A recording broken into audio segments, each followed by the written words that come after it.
जे जे कारणाने निर्माण झालेलं आहे त्याचे कारण भगवान बुद्ध जाणतात. कुठलीही गोष्ट ही कारणाने निर्माण झालेली आहे, अचानक निर्माण झाली नाही. तर हा बुद्धांचा सार आहे. कुठली गोष्ट. स्वागत आहे आपल्या सर्वांचं. हे बुद्धा टीचिंग चॅनल आहे. यावर बुद्ध आणि त्यांच्या संपूर्ण शिकवणीवर आणि शिक्षेवरती धम्मचर्चा होते. आपण सर्वजण बुद्धा टीचिंग चॅनलचा लाभ घ्यावा.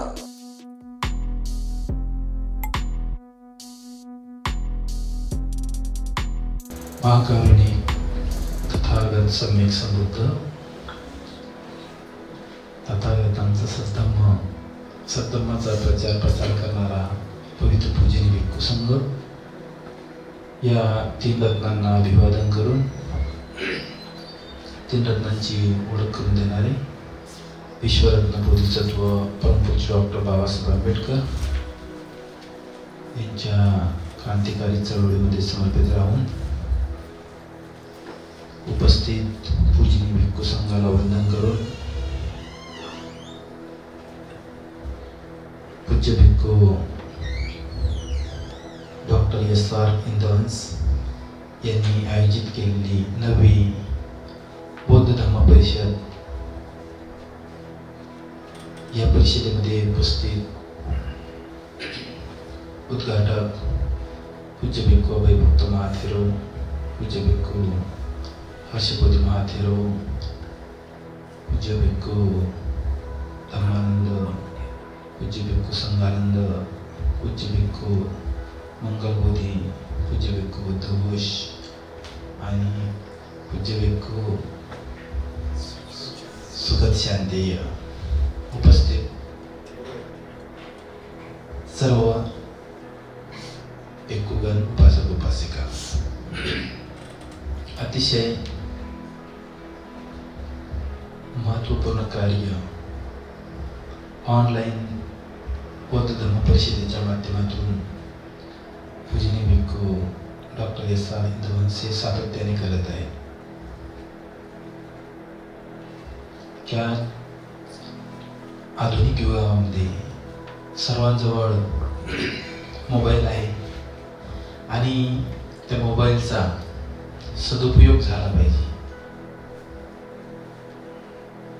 मोबाईलचे फायदे आहेत, त्याचप्रमाणे तोटे सुद्धा आहेत. जर मोबाईलचा सदुपयोग केला तर व्यक्ती खूप काही प्रगती करू शकतो. याप्रमाणे या ऑनलाईन धम्म परिषदेच्या माध्यमातून बौद्ध धर्माचा प्रचार आणि प्रसार हा मोठ्या प्रमाणामध्ये होत आहे. डॉक्टर बाबासाहेब आंबेडकर म्हणतात,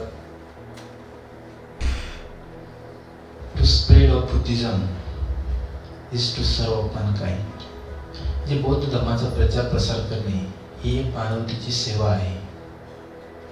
आज आपण मोबाईलवरती वेगवेगळ्या गोष्टी पाहतो.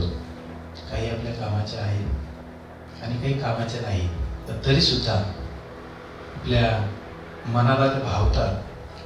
कुठेतरी मन त्या गोष्टीकडे अट्रॅक्ट होतं आणि व्यक्ती सातत्याने मोबाईलमध्ये काही ना काही बघत असतो, शोधत असतो.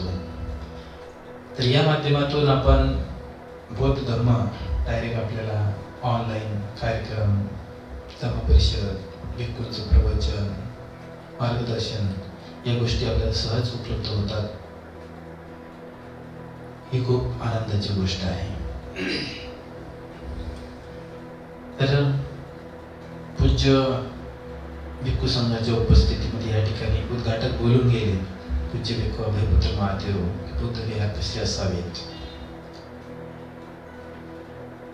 ज्या ठिकाणी आपण बघतो बुद्ध विहार कसे असावे, विधी कसे असावेत, याविषयी त्यांनी भाष्य केलं.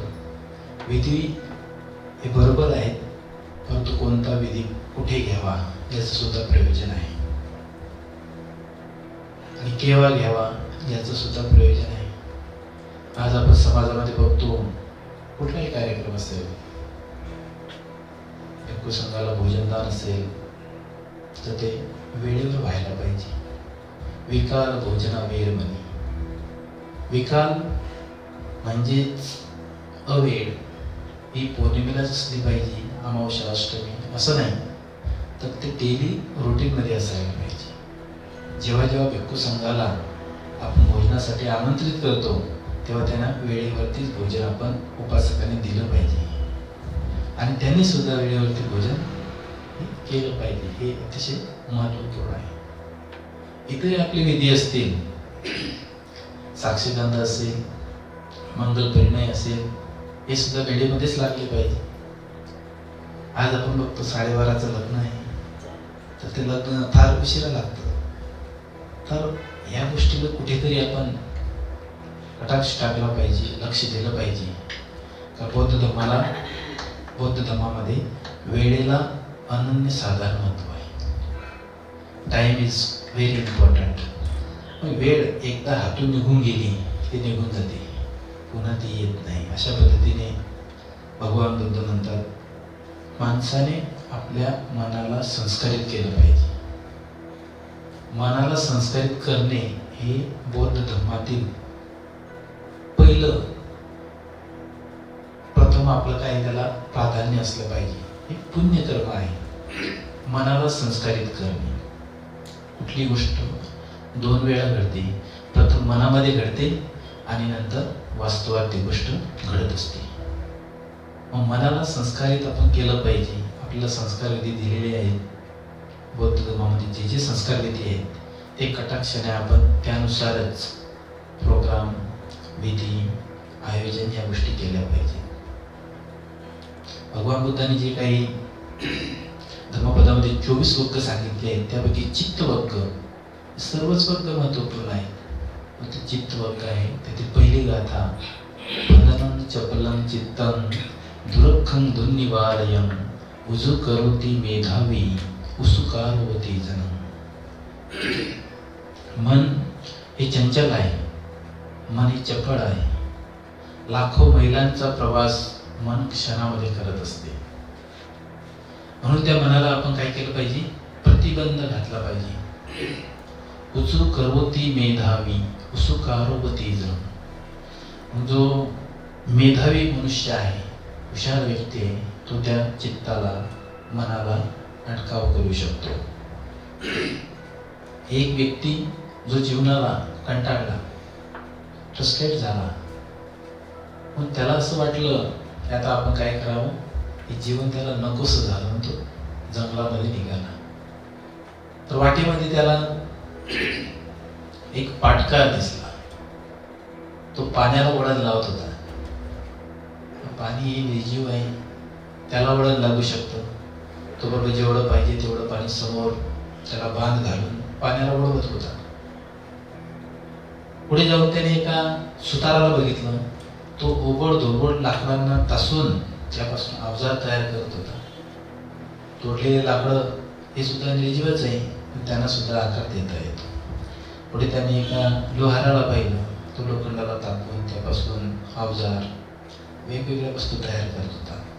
मग या सर्व वस्तूमध्ये जर बदल होत असेल, मी जिवंत प्राणी, सजीव आहे, माझ्यामध्ये का बदल होऊ नये, असं त्याने मनाशीच ठाव घेतला. आणि त्याने काय केलं, जो जीवनाला कंटाळा होता, पुन्हा त्याच्या जीवनामध्ये त्याला एक नवीन आशा दिसायला लागली आणि त्याने आपले जीवन या 3 निर्जीव गोष्टींकडे पाहून स्वतःमध्ये बदल करून घेतला. म्हणून जीवन जगत असताना आपण सत्याला सत्य मानलं पाहिजे आणि असत्याला असत्य मानलं पाहिजे. राजगृहामध्ये संजय नावाचा तत्ववेत्ता होता. त्याच्याकडे 250 परिव्राजक होते. ते त्यांचे फॉलोअर होते, अनुयायी होते. आणि त्यांच्यामध्ये 2 ब्राह्मणपुत्र होते. पुढे जाऊन ते भिक्षू झाले, सारीपुत्र आणि महामोक्कला. परंतु संजयचं तत्वज्ञान हे कुचकामी होतं. जीवन जगण्याच्या काही कामी ते येत नव्हतं आणि बुद्धीलाही पटत नव्हतं, मनाला पटत नव्हतं. दोघांनी ठरवलं, जर एखाद्याला जीवन जगण्याचा सत्य मार्ग जर गवसला, मिळाला, तर त्यांनी तो एक दुसऱ्याला सांगितलं पाहिजे. तर नवीनच भिक्षू झालेले जे पंचवर्गीय भिक्षू आहे, यापैकी अश्वजित नावाचा जो भिक्षू आहे राजगृहामध्ये भिक्षाटन करत होता, त्याला सारिपुत्राने पाहिलं.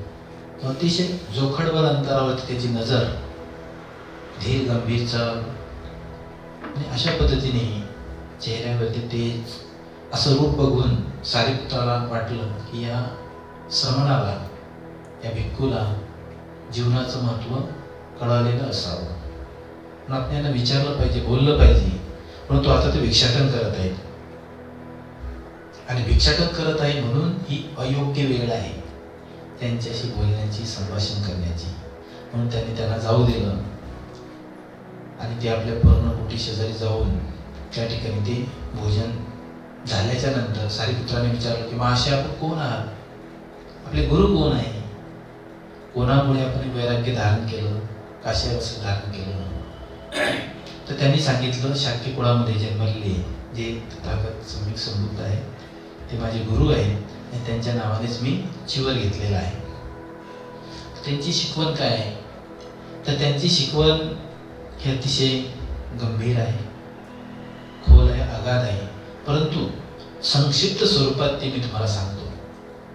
तर ते अश्वजित नावाचे भंतेजी म्हणाले, हे धम्मा हेतु पभवा ते सं हेतु तथागतो. हे धम्मा हेतु पभवा ते संचयो निरोधो एव महती महासमन. म्हणजे जे कारणाने निर्माण झालेलं आहे त्याचे कारण भगवान बुद्ध जाणतात. कुठली गोष्ट ही कारणाने निर्माण झालेली आहे, अचानक निर्माण झाली नाही. तर हा बुद्धांचा सार आहे. कुठली गोष्ट कशापासून निर्माण झाली, का निर्माण झाली याचं कारण बुद्ध सांगतात. अशा पद्धतीने त्याने आपल्या मित्राला सांगितलं, मोगलांना, की आपल्याला खरे गुरु सापडले, गवसले आणि घडलेला वृत्तांत त्यांनी सांगितला. महामोगलला सारिपुत्राच्या तोंडावरती, चेहऱ्यावरती तेज दिसलं. हे अतिशय आनंदी आहे. काय कारण आहे? त्यांनी सांगितलं की मला भगवान बुद्धांचे शिष्य भेटले, भिक्षू अश्वजित, आणि त्यांनी मला धम्माचा सार सांगितला. त्यांनी त्यांचा गुरु संजय त्याला सांगितलं की आपण भगवान बुद्धांकडे जाऊ. ते खूप ज्ञानी आहे, पंडित आहे, सर्व जाणतात. तर संजयने सांगितलं की मित्रांनो, त्यांच्याकडे जाऊ नका. बुद्धांना जे येतं ते मला सुद्धा येतं. आपण तीनही मिळून या सर्व 250 परिव्राजकांना सांभाळू. या संदर्भात बुद्धांनी गाथा म्हटली, असारे सारमतीन. असाराला सार म्हटलं पाहिजे. सारे च्या सार दस्तीनं, साराला सार म्हटलं पाहिजे. ते सार नाधी गच्छन्ति मिच्छा संकल्प गोचरा. जर आपण असाराला असार म्हटलं नाही, साराला सार म्हटलं नाही, तर खऱ्या सत्यापर्यंत आपण जाऊ शकत नाही. म्हणून ते दोन्ही भिक्षू म्हणजेच परिव्राजक भगवान बुद्धांकडे आले. तेव्हा भगवान बुद्ध वेळुवनामध्ये होते. राजगुरु या ठिकाणी राजा बिंबिसाराने दिलेलं प्रथम दान वेळुवन. भगवान बुद्धांनी दुरूनच त्यांना येताना पाहिलं. भगवान बुद्धांना त्यांचा परिचय नव्हता आणि भिक्खू संघाला उद्देशून भगवान बुद्ध म्हणाले की भिक्खूंनो, ते बघा तुमचे सोबती येत आहे. आणि ते आल्यानंतर त्यांच्या नावाने भगवान बुद्धांनी त्यांना हाक मारली, सारिपुत्त आणि मोगलांना. अशा पद्धतीने तर त्या दोन्ही प्रमुख भिक्खूंनी, दोन्ही ब्राह्मण होते जन्माने, दोघांनी सुद्धा धर्माची पताका संपूर्ण आजूबाजूला नव्हे तर काय संपूर्ण देशभर त्यांनी धर्माची पताका रोवली, प्रचार प्रसार केला.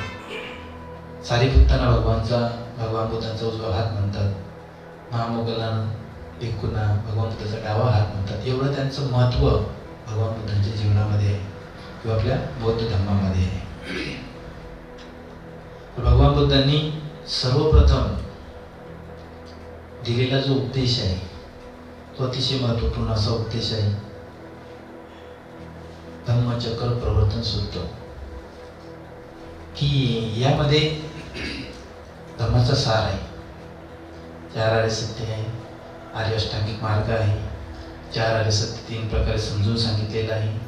आणि ते सुद्धा ऐकण्यासाठी असंख्य देवलोक त्या ठिकाणी काय उपस्थित होते. भगवान बुद्धांच्या अगोदर अंधार युग होतं, सत्य कुणाला माहीत नव्हतं. भगवान बुद्धांना विषाद योग घडला की मी हा धर्म शोधून काढला मोठ्या प्रयत्नाने. लोकांना सांगावा की सांगू नये, लोकांना पटेल का नाही, का लोकांच्या मनामध्ये स्थान आहे, देव, पुनर्जन्म, अनेक गोष्टी. म्हणून तरी सुद्धा ब्रह्मसंपत्तीच्या आग्रहामुळे भगवान बुद्धांनी धम्म सांगण्यास सुरुवात केली. तर त्यांना पंचवर्गीय ते परिव्राजक आठवले. तर ते कोंडन्य, श्वजित, पती व महानाम. तर त्यांना उद्देशून भगवान बुद्ध म्हणतात,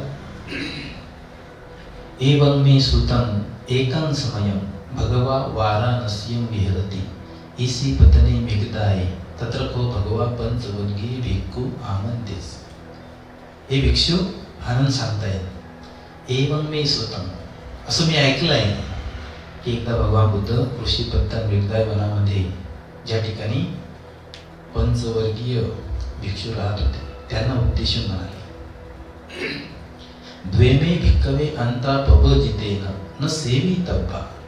हे भिक्षूंनो, दोन अत्यंतिक टोकाचे मार्ग आहेत जीवन जगण्याचे.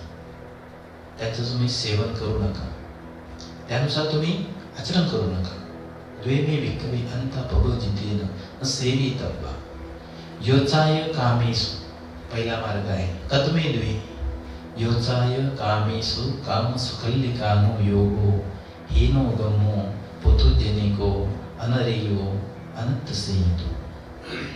पहिला मार्ग आहे योचाय, काम सुखल्लिकानो योगो, काम सुखामध्ये लोळत राहणे.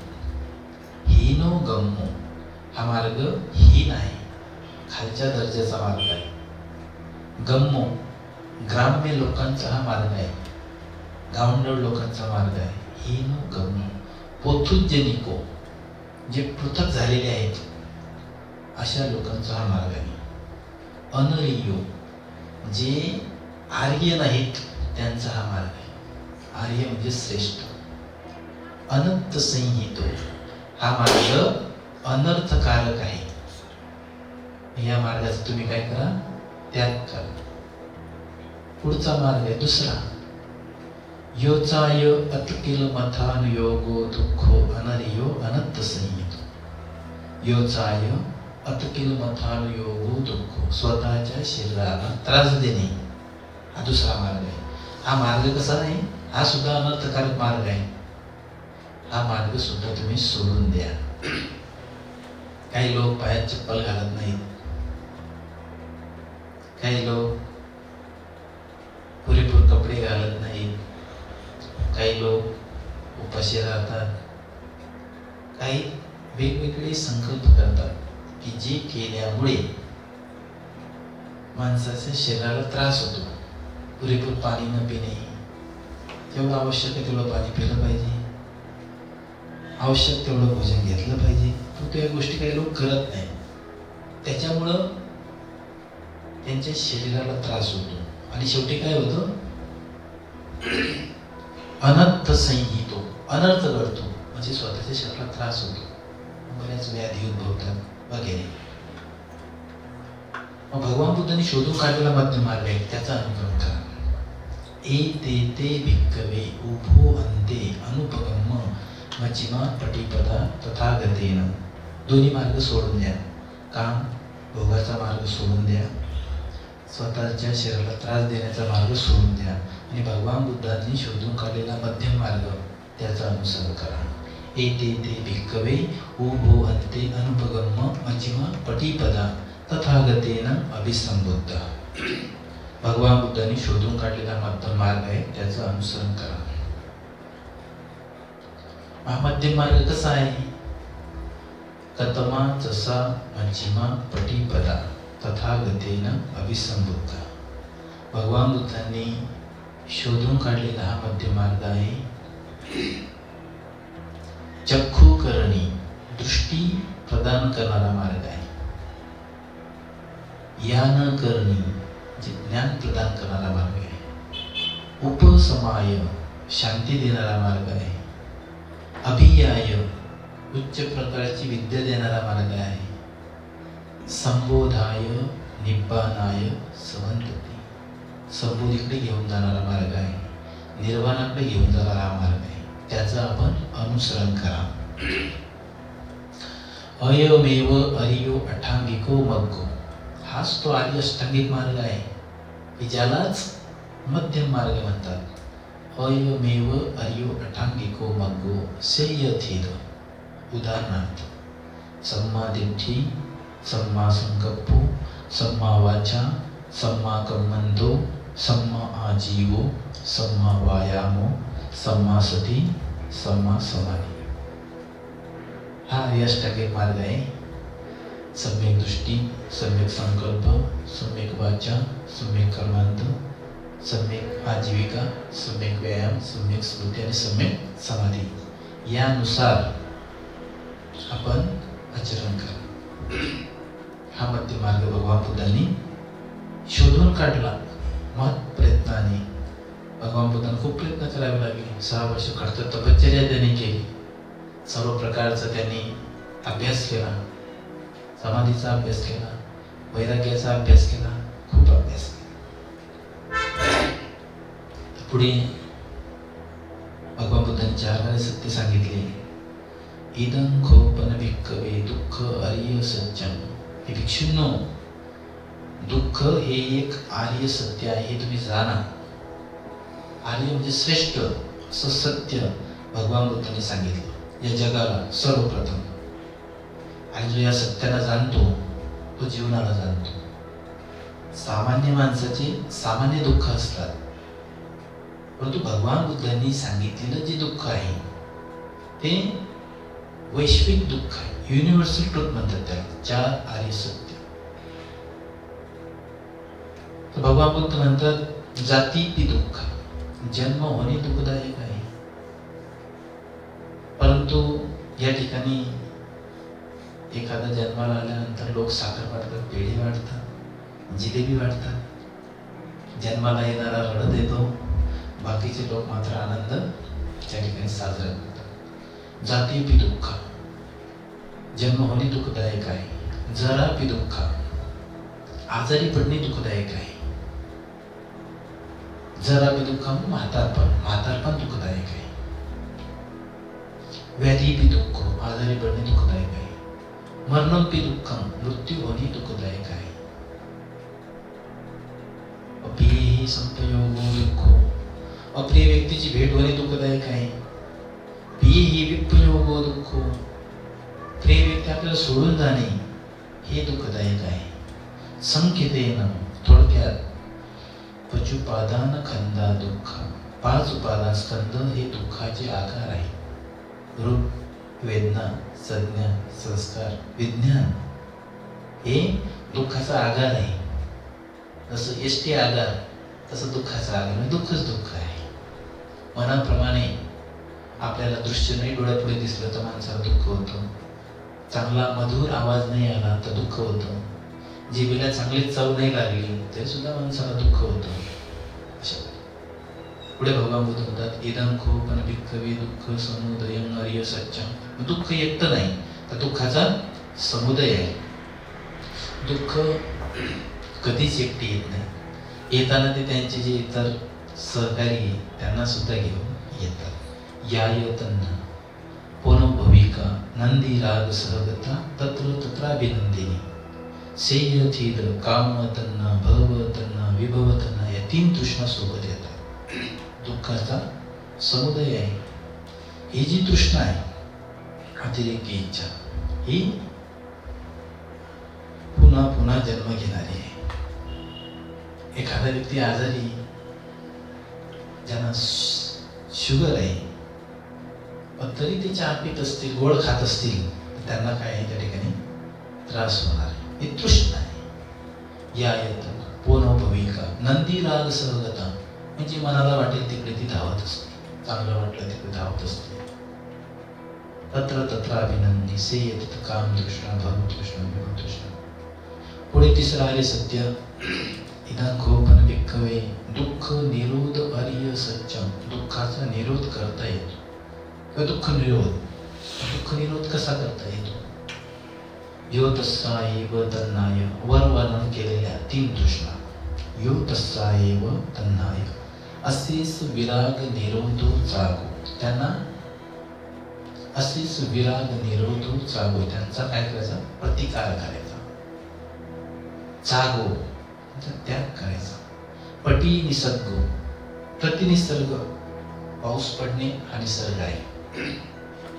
ऊन पडणे हा निसर्ग आहे. ऊन पडलेलं जास्त म्हणून आपण आपल्या पायात चप्पल घातली पाहिजे, हे आपलं काम आहे. पाऊस पडतो म्हणून आपण छत्री घेतली पाहिजे. पटी निसर्ग म्हणजे त्याला प्रतिनिसर्ग करायचा, विरोध करायचा. मुक्ती अनालयो, हाच मुक्तीचा मार्ग आहे. एखादी गोष्ट चांगली लागली, गोड लागली म्हणून खूप खायचं, तर त्याचा त्रास होऊ शकतो. म्हणजे गोड आहे म्हणून नाही, कुठलीही गोष्ट अति झाली की त्या ठिकाणी त्या गोष्टीचा त्रासच होतो. म्हणून या गोष्टी काय टाळल्या पाहिजे. पुढे भगवान बुद्ध म्हणतात, इदं खोपन भिक्खवे दुःख निरोध गामिनी पटी पदा आर्य सच्च. मग दुःख दूर करण्याचा मार्ग सुद्धा उपलब्ध आहे. तो मार्ग दुसरा तिसरा कोणता मार्ग नसून त्यालाच मध्यम मार्ग म्हटलेला आहे. एकमेव मार्ग आहे की ज्या मार्गामध्ये श्रमण आहेत, सखोदागामी, स्वतःपती, अनागामी आणि अरहंत याच मार्गातून निर्माण होतात. निर्वाण याच मार्गातून आपल्याला मिळू शकतो. हा एकमेव असा मार्ग आहे आणि तो मार्ग बौद्ध धर्माचा प्रमुख मार्ग आहे किंवा शिकवण आहे. अशा पद्धतीने भगवान बुद्धांचा हा महत्त्वपूर्ण संदेश भगवान बुद्धांनी पंचवर्गीय भिक्षूंना सांगितला. तर त्यांच्यापैकी कोंडन्य नावाच्या भिक्षूला काय झालं? ज्ञान झालं. त्याला धम्मचक्षु त्यांचा त्या ठिकाणी उघडल्या गेला. यंकिंची समुदय धम्मं संबंधं निरोध धम्मंती. जे जे निर्माण होतं तर ते नष्ट सुद्धा होतं. हा धम्मचक्षु त्यांना त्या ठिकाणी उपलब्ध झाला. म्हणून त्याला म्हटलं गेलं आहे अज्ञात कोंडन्य, की ज्याला सर्वप्रथम भगवान बुद्धांनी शिकवलेला धम्म हा त्यांना समजला आणि त्यांना त्या ठिकाणी अरहतपद त्यांना प्राप्त झालं. धम्मचक्षु त्यांना प्राप्त झाला. या ठिकाणी जास्त मी काही बोलणार नाही, कारण इतर पंथीजी भिक्खू सुद्धा या ठिकाणी बोलणार आहेत. तर पूजनीय भिक्खू डॉक्टर एस.आर. इंद्रमसजी यांनी या ठिकाणी मला या ऑनलाईन बौद्ध धर्म परिषदेला निमंत्रित केलं. त्यांच्याप्रती मी आभार व्यक्त करतो. पंथीजींना धन्यवाद देतो आणि संपूर्ण भिक्खू संघाला पुन्हा वंदन करून सर्व उपासक उपासिका यांच्याप्रती मंगल कामना व्यक्त करतो. सर्वांचं कल्याण हो, सर्वांचं मंगल हो. भवतु सर्वमंगलम, भवतु सर्वमंगलम, भवतु सर्वमंगलम. साधु साधु साधु.